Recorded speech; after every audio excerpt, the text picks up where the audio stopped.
It may not look like that, but I was actually an extreme introvert. Speaking to people was definitely not in my comfort zone. And I was born like that. When I was in kindergarten, when little boys and little girls need to pee, what they do is they go up to the teacher and ask for the permission to go to the bathroom, right? Not me.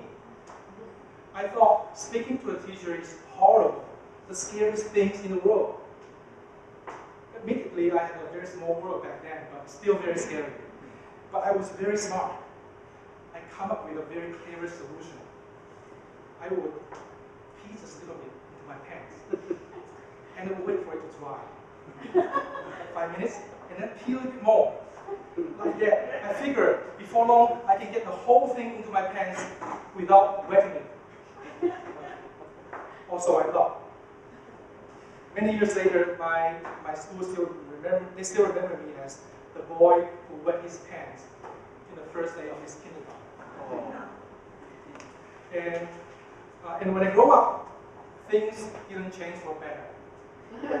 You've been to social events, like cocktail parties, and there's always this person, this guy, who stands at the corner of the room. Instead of interacting with people, he would look at his iPhone, right? You've been there and seen that, right? I was like that guy. Except back then, there was no iPhone. I brought my IBM ThinkPad with me. So doing that, I brought that with me everywhere I go, actually. And my first job was actually a heaven-made job for me. Okay, I said before, in front of 6 massive computer screens. I was a trader then, and I would take in all the information, flashing through the screen. And my boss, my supervisor, he sat right behind me. And from time to time, I used to discuss with him. And I was on a swiveling chair. This trader's swiveling chair, very expensive. When I need to discuss with him, I click and open my Yahoo Messenger. And that's how much I hate speaking to people. But serendipity brought me to start my own business, a financial advisory practice. And much to my horror, I discovered too late that I actually need to speak to people in my job. And I need to get over my fear before my business went kaput.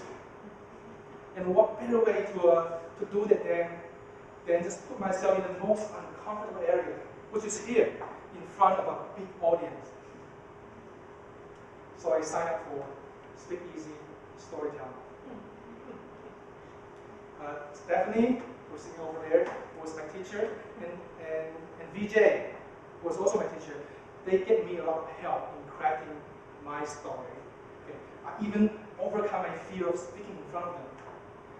I practiced another time in front of them. And also that month, my water bill was so high because I rehearsed for days, literally days, in my shower.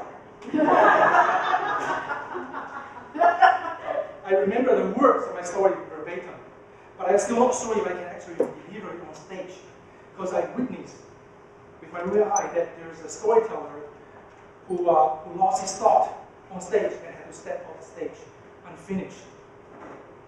I'm not even sure I can get to the middle of the story. Okay. I could have just forget the first line. And when the day came, I went, I'm number 6. I'm number 7. I didn't hear a word of the first 6 stories, because all I heard was, and finally it's my turn. I went on stage. It's really scary. I couldn't see anybody. A bright light was shining on me. And I feel like the first line was really leaving me. I was still not sure I could deliver the first line. And then I opened my mouth. 4 months ago, my wife gave birth to another baby. Holy cow, I did it. First line. Gave me the confidence. And I continued.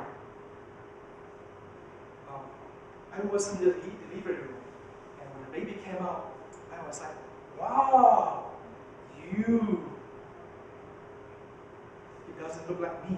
And I heard the room broke up in huge laughter. Wow, I can entertain a crowd, I can make them laugh. I got so much confidence, the rest of the story just flowed on me. And since that time, over time I feel speaking in public. In fact,